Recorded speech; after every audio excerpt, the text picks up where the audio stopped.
ये क्वेश्चन आपका class 10th mathematics coordinate geometry का है, जिसे कि हमने CBSE class 10th board examination 2024 के एक सेट से लिया है। क्वेश्चन में बोल रहा है prove that the points 30, 64 and -1 and 3 are the vertices of an isosceles triangle. देखिए, इसमें आपको बोल रहा है कि ये जो आपका वर्टिसेस दिया हुआ है एक ट्रायंगल का है। ठीक है, जैसे मान लो आप कोई ट्रायंगल अगर आपका आइसोसेलेस ट्रायंगल होगा तो इसका मतलब उसका दो साइड जो है आपका वो इक्वल होना चाहिए। ए बी सी इसके वर्टेक्स को मार्क कर दे रहा हूं मैं। ठीक है, तो इसमें जो इसके दो साइड होंगे ए बी और ए सी वो आपके इक्वल होने चाहिए। तो इसके कोऑर्डिनेट को भी मैं मार्क कर दे रहा हूं। तो ये है मेरा 3 एंड 0। इस कोऑर्डिनेट को मैं मान लेता हूं ये है आपका 6 एंड 4। ये कोऑर्डिनेट मेरा है -1 एंड 3। अब हम चेक करेंगे इस ट्रायंगल में से कोई दो साइड आपका इक्वल है या नहीं है। तो ऑब्वियस है, अगर साइड की मेजरमेंट निकालनी है यानी लेंथ निकालनी है तो हमें डिस्टेंस फार्मूला यूज करना पड़ेगा।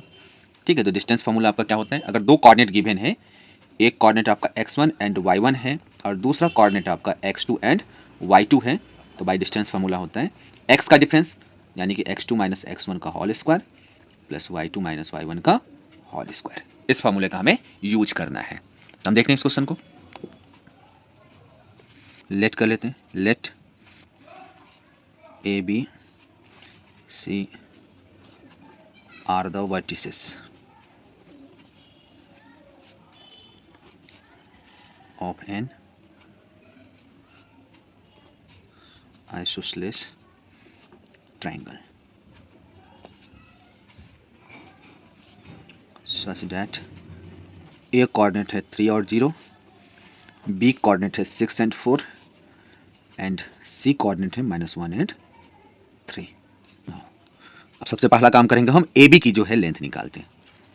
AB is equal to root, यानी कि ये हो गया आपका, इसमें मैं भी मार्क कर दे रहा हूं मैं ताकि आपको कैलकुलेट करना आसान हो। जो x1 y1 ये हो गया मेरा x2 y2 और ये हो गया मेरा x3 एंड y3।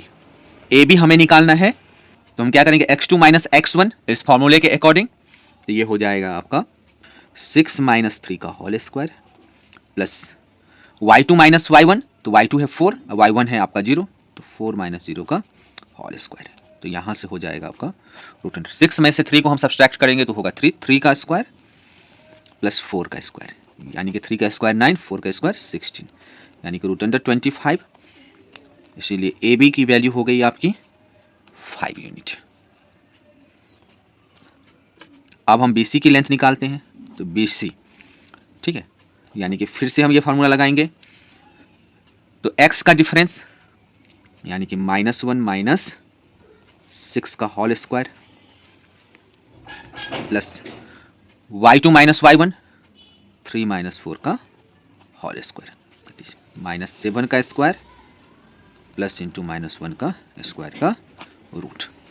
यहाँ से हो जाएगा -7 का स्क्वायर यानी कि 49, माइनस का स्क्वायर प्लस हो जाता है, 7 का स्क्वायर 49 होगा। फिर यहाँ पे -1 का स्क्वायर दैट इज 1 का रूट, तो इसको लिख सकते हैं 50 का रूट दैट इज 25 इंटू 2 का रूट, ये हो जाएगा 5√2। तो बी सी की लेंथ आ गई आपकी 5√2। अब हमें निकालना है सी ए की लेंथ यानी कि ए सी की लेंथ। ठीक है, तो मेरा ए है 3 एंड 0 एंड बी है मेरा -1 एंड 3। इसको अप्लाई करते हैं हम, तो यहां से हो जाएगा आपका -1 -3 का होल स्क्वायर। सी ए का लेंथ निकाल रहे हैं तो ये हो जाएगा -1 में से -3 को मैंने घटा दिया, x का डिफरेंस प्लस y का डिफरेंस यानी कि 3 माइनस 0 का होल स्क्वायर का रूट। तो -1 -3 दैट इज -4 का स्क्वायर प्लस 3 का स्क्वायर का रूट। तो यहां से इसको जब हम सॉल्व करते हैं तो ये हो जाएगा -4 का स्क्वायर यानी कि 16, 3 का स्क्वायर यानी कि 9 का root that is root under 25। इसीलिए A C is equal to हो गया आपका 5 यूनिट। ठीक है, तो यहां पे क्या हुआ, here A B is equal to A C is equal to 5 unit. ठीक है, so triangle A B C is an isosceles triangle. देखो, इसमें आपको ना एक क्वेश्चन और पूछा जा सकता था, क्या ये राइट आइसोसेलेस ट्रायंगल है या नहीं। तो हमें देखना है किसी दो साइड के स्क्वायर का जो सम होगा वो तीसरे के स्क्वायर के बराबर हो रहा है या नहीं हो रहा है। तो हियर जो आपका ए बी स्क्वायर है प्लस आपका ए सी स्क्वायर है, दैट इज 5 का स्क्वायर प्लस 5 का स्क्वायर, दैट इज 25 प्लस 25 यानी कि 50, एंड बी सी का स्क्वायर है आपका 5√2 का स्क्वायर यानी कि 25 इंटू 2 यानी कि 50।